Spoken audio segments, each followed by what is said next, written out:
मैं आप सभी में व्याप्त परमात्मा को प्रणाम करता हूँ। आज का प्रश्न भगवान शिव के द्वादश ज्योतिर्लिंगों का प्रश्न है। सर्वप्रथम हमें सोमनाथ ज्योतिर्लिंग का वर्णन मिलता है। इसका वर्णन ऋग्वेद, स्कंद पुराण, महाभारत, शिव महापुराण आदि ग्रंथों में मिला है। सोम नाम चंद्रमा का है और चंद्रमा की उपासना के कारण भगवान शिव ने उन्हें जो आशीर्वाद दिया, उसके कारण इस स्थान का नाम सोमनाथ पड़ा। वर्तमान में गुजरात सौराष्ट्र के नाम से जाना जाता था और गुजरात प्रांत में ही यह सोमनाथ ज्योतिर्लिंग विराजमान है। इसके पीछे जो कथा है वो इस प्रकार है कि दक्ष प्रजापति के 27 कन्याएं थी जिनका विवाह चंद्रमा के साथ हुआ। चंद्रमा का आकर्षण रोहिणी की तरफ अत्यधिक था, जिसके कारण वो 26 पत्नियों पर ध्यान नहीं देते थे और केवल रोहिणी के साथ अपना समय बिताते थे। यह बात बाकी 26 कन्याओं को अच्छी नहीं लगती थी और उन्होंने दक्ष प्रजापति से इसके बारे में बताया। दक्ष प्रजापति ने चंद्रमा से मिलकर उन्हें समझाने का बहुत बार प्रयत्न किया, परंतु अपने आकर्षण के कारण चंद्रमा ने उनकी बात को चलता कर दिया। इस बात से क्रोधित होकर दक्ष प्रजापति ने उन्हें श्राप दिया और क्षय रोग हो जाने का श्राप मिला। क्षय रोग टीबी को कहते हैं। जब ये श्राप उनको मिल गया तो पृथ्वी पर शीतलता का कार्य चंद्रमा का है, वो कार्य बाधित हो गया, जिसके कारण सप्तऋषि और इंद्रादि देवता जो हैं वो ब्रह्मा जी के पास पहुंचे और उनसे इस श्राप को विमोचित कराने का उपाय पूछा। ब्रह्मा जी ने कहा कि इस श्राप का विमोचन सिर्फ भगवान भोलेनाथ कर सकते हैं। तो चंद्रमा को भगवान शिव की आराधना के लिए प्रेरित किया गया। इसी स्थान पर आकर चंद्रमा ने भगवान शिव की आराधना करी। कई विद्वानों का मानना है कि 10 करोड़ बार महामृत्युंजय मंत्र का जाप किया गया।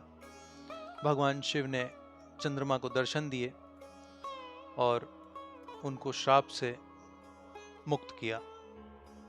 परंतु दक्ष प्रजापति का श्राप विफल ना हो, इसलिए भगवान शिव ने कहा कि कृष्ण पक्ष में तुम्हारी कलाएं घटेंगी और शुक्ल पक्ष में कलाएं बढ़ेंगी और पूर्णिमा को तुम पूर्ण रूप से अपना स्वरूप पा सकोगे। इस प्रकार से तुम्हारा श्राप तुम्हारे लिए पूर्ण श्राप नहीं रहेगा। चंद्रमा अत्यधिक प्रसन्न हुए और भगवान शिव के दर्शन और कृपा प्राप्त करके कृतार्थ हुए। उन्होंने कहा कि भगवान, जिस प्रकार आपने मेरा श्राप विमोचित किया है, मुझे सुख प्रदान किया है, कृपा पूर्वक आप मां पार्वती के साथ यहाँ पर विराजमान हो और अन्य सभी जनता जनार्दन का भला करें। भगवान शिव ने उनकी बात को स्वीकार किया और वहीं सोमनाथ में विराजमान हो गए। इस मंदिर पर कई बार आक्रमण हुए हैं, कई बार लूटा गया है, परंतु भगवान शिव की ऐसी कृपा है कि जब जब इस मंदिर को विध्वंस किया गया, कोई न कोई इसका पुनर्निर्माण कराता रहा।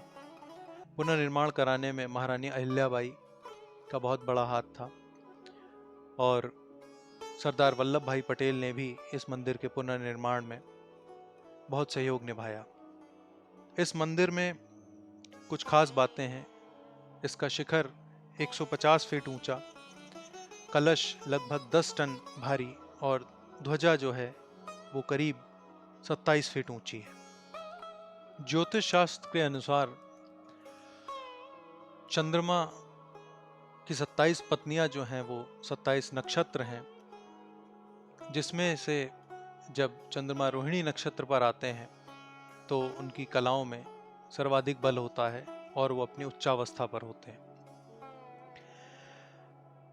कई मान्यताओं के अनुसार ये कहा जाता है कि जो व्यक्ति चंद्रमा से पीड़ित हो या जिस व्यक्ति की कुंडली में चंद्रमा पीड़ित हो, वह सोमनाथ ज्योतिर्लिंग का दर्शन करे, पूजना अर्चन करे तो उसको अवश्य लाभ प्राप्त होता है। शिव महापुराण में कोटि रुद्र संहिता के 15वें अध्याय में मल्लिकार्जुन ज्योतिर्लिंग का वर्णन मिलता है, जिसे द्वितीय ज्योतिर्लिंग का नाम दिया गया है। एक बार भगवान गणेश और भगवान कार्तिकेय में ये बात हुई कि पहले विवाह किसका होगा। वो दोनों अपनी बात लेकर भगवान शिव और माँ पार्वती के पास पहुँचे, तो भगवान शिव और माँ पार्वती ने कहा कि हम एक परीक्षा लेंगे, जो भी उस परीक्षा में आगे रहा उसका विवाह पहले होगा। तो भगवान शिव और माँ पार्वती ने कहा कि जो तुम में से संसार का चक्कर पहले लगा ले उसका विवाह पहले होगा। कार्तिकेय अपने वाहन मोर पर बैठे और पृथ्वी का चक्कर लगाने के लिए चले गए, परंतु गणेश जी चतुर थे। उन्होंने अपनी सवारी चूहे पर विराजमान हुए और अपने माता पिता के ही चक्कर लगाए, उनकी परिक्रमा करी और उनको प्रणाम करके कहा कि मेरे लिए मेरे माता पिता ही मेरा संसार है, इसके अलावा मैं किसी और संसार को नहीं जानता। इस बात से प्रसन्न होकर माँ पार्वती और भगवान शिव ने उनको विजेता घोषित किया और उनका विवाह रिद्धि सिद्धि के साथ करवाया। जब कार्तिकेय वापस आए और उनको ये पता चला कि वो अपनी परीक्षा में पीछे रह गए, परंतु वो गणेश जी से बड़े थे, तो वो क्रोधित होकर वहां से चले गए। वो जहां पहुंचे उस पर्वत का नाम क्रौंच पर्वत है और वहां वो निवास करने लगे। जब माँ पार्वती और भगवान शिव उनको ढूंढते हुए वहां पहुंचे तो उनको वहां नहीं पाया और दोनों ने ये ठाना कि पूर्णिमा को माँ पार्वती और अमावस्या को भगवान शिव वहां पर अवश्य जाएंगे। और इसी कारण से इस ज्योतिर्लिंग का प्रादुर्भाव माना जाता है और ये कहा जाता है कि आज भी अमावस्या को भगवान शिव और माँ पार्वती उस स्थान पर आते हैं।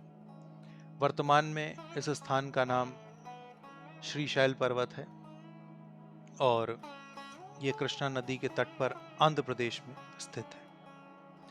कहा जाता है कि जो व्यक्ति संतान के कष्ट से पीड़ित हो या उसका कोई अपना दूर चला गया हो और उसकी कोई खोज खबर न मिल रही हो, वो इस ज्योतिर्लिंग की उपासना करे।